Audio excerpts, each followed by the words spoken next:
Welcome everybody to AppleInsider, and I'm pretty excited right now. I don't know if you guys caught this, but not long ago, Samsung released a bunch of new devices.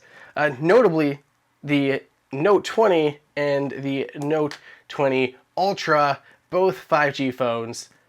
Yeah, these are cool. There's a lot of stuff going on, and now these phones have a lot of different stuff about them. The Note 20, this one's not my favorite for a number of reasons. We're not going to talk about the whole Galaxy Note 20 stuff in this video, other than the cameras, but just a few I've been living with these for the past week or so, and the Note 20, it just feels kind of cheap for still hitting that $1,000 price tag. It's got a plastic back on it, and the screen doesn't look as good. If I'm picking one of these for my daily driver, I'm paying a few extra $100 and going with the Ultra. Just seriously, this thing looks cool. I mean, you guys can't really see this display on the screen, but oh my gosh, it's beautiful. It's great. It's amazing. So yeah, a lot to love in these phones, but the biggest stuff here is to talk about is those amazing cameras. So specifically in this video, we are going to look at the Galaxy Note 20 and the Galaxy Note 20 Ultra cameras and compare it to the iPhone line. Specifically, we're going to be looking at the Pro models. The iPhone 11 Pro and the iPhone 11 Pro Max both got the same shooters on there. So we're going to compare both these new Galaxy Notes to the iPhone 11 Pro and 11 Pro Max. So we're going to do a shootout. We're going to compare all of these. Before we get into the actual photo comparison and show everything off, let's run down the specs just real quick, kind of just get rid of the formalities out of the way here. The Note 20, that's got 3 cameras in the back. You get an ultra-wide at 12 megapixels, wide-angle lens at 12 megapixels, and a tele-lens at 64 megapixels. So the tele-lens there is pretty dope. It'll give you a 3x hybrid zoom, which is a mix between the optical and the digital, kind of combining those lenses together. And then if we flip it over and we look at our Note 20 Ultra, this thing, also the 3 cameras, the ultra-wide 12 megapixels, but it's moving the wide-angle lens to 108 megapixels there. It's pretty crazy. And then we have the tele-lens at the bottom. It's another 12 megapixel shooter, but using kind of everything together, you can get some incredible shots. So you can get 5x optical zoom. We're going to show you those. It's pretty amazing. So 5x optical zoom on this guy. And then we can do up to 50x with digital zoom here. 50x. Now, we'll show you what 50x zoom photos look like, but it's interesting that Samsung kind of backtracked a little bit, going from the 100x zoom that we had on the S20, but it wasn't that great. So it's kind of nice to see that they backtracked, they listened to what people said. So going back down to only 50x here. So a lot of cool stuff to check out between these two. The Note 20, that one's limited to 30x maximum, so 30x and 50x. The zoom is probably what I want to talk about most here. Also video-wise, these things shoot 8K video, which is incredible. Now you guys know this, we're an Apple Insider. You know that I am absolutely a die-hard Apple fan, but we're going to make this as unbiased as possible. I'm just stoked. I love camera gear, I love video, and these things are incredible. So we're going to go look at some photos. We ran outside, took a trip, shot a bunch of sample shots with these guys. So let's go ahead, spin it up, check out those sample photos. Okay, so here we are, we're back in the studio. Here are our first sample shots using the wide-angle lens. While I'm traditionally not a fan of the oversaturation that Samsung typically applies, I actually find that this one looks most true to life. The color there on both the Galaxy devices were more akin to what we actually saw with the water, a little bit more of that teal blue compared to what the iPhone shot. Similar here, both those Note devices looked great, where the iPhone just looked a little bit flat. We made a quick detour over to a local brewery, where you can see with this marshmallow porter, the iPhone won out handedly. It just looked like the iPhone did a better job focusing than either of the other two Samsung devices. As you can see with this back alley mural, the iPhone did a better job exposing this image. Both the Note 20 and Note 20 Ultra were a little too dark, even though they were shot at pretty much the same time. Looking at some color, all of these images pretty much turned out the same, with just a little bit more saturation on both the Galaxies. And here, too, the Galaxies were a little bit oversaturated for my taste, where there was more contrast and detail in the iPhone 11 Pro shot. Another sample image here, everything looks pretty comparable across the board. One note on the Note Ultra is you can actually shoot at that full 108 megapixel resolution with that wide angle lens, but when we did that, we noticed it was just a little bit more grainy. There wasn't a lot of detail when we did blow up those images, and honestly, for the most part, we kept it just standard. Now this was an odd one for us. We took panoramic shots at the same location with all three cameras, and as you can see, they all came out wildly different sizes. We tried to move the same speed across all devices, but they were just compressed completely differently.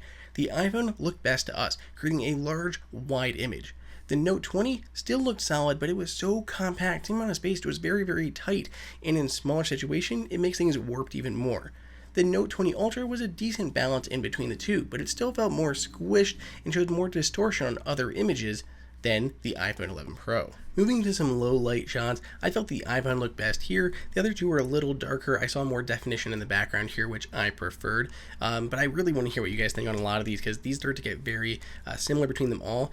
Definitely preferred the Note shots in these. There's more definition in the water, more reflections kind of pulled through, though the light on the sun was a bit more vibrant on the iPhone. Here, everything looks stunning, though we did notice a little bit warmer white balance on the Note 20 Ultra, you can see in that top right hand corner.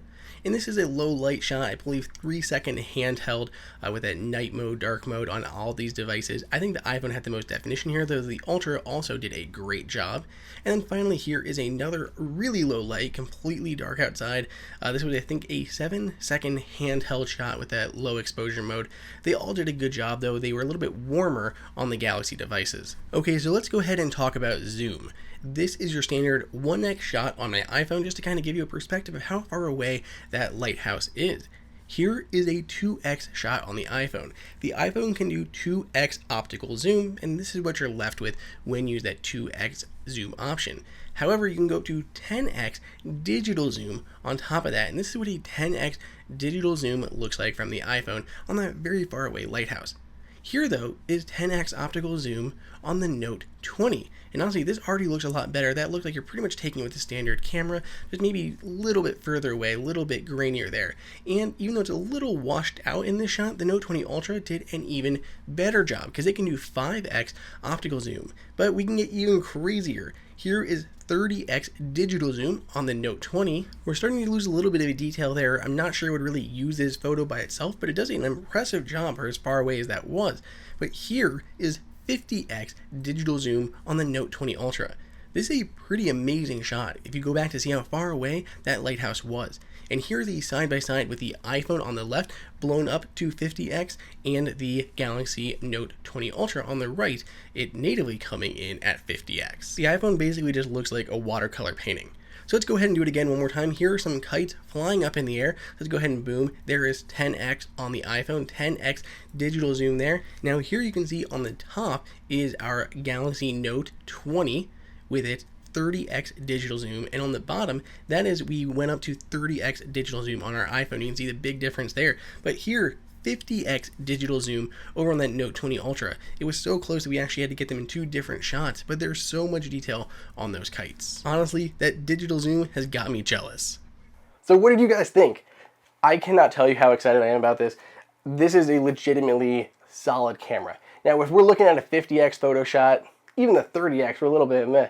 They're not anything like amazing, but it's far better than what we're getting over here on the iPhone. I mean, looking at those kites and the lighthouse and some of those other zoomed shots, holy smokes, were these devices able to far outshoot the iPhone. Not to mention 8K video.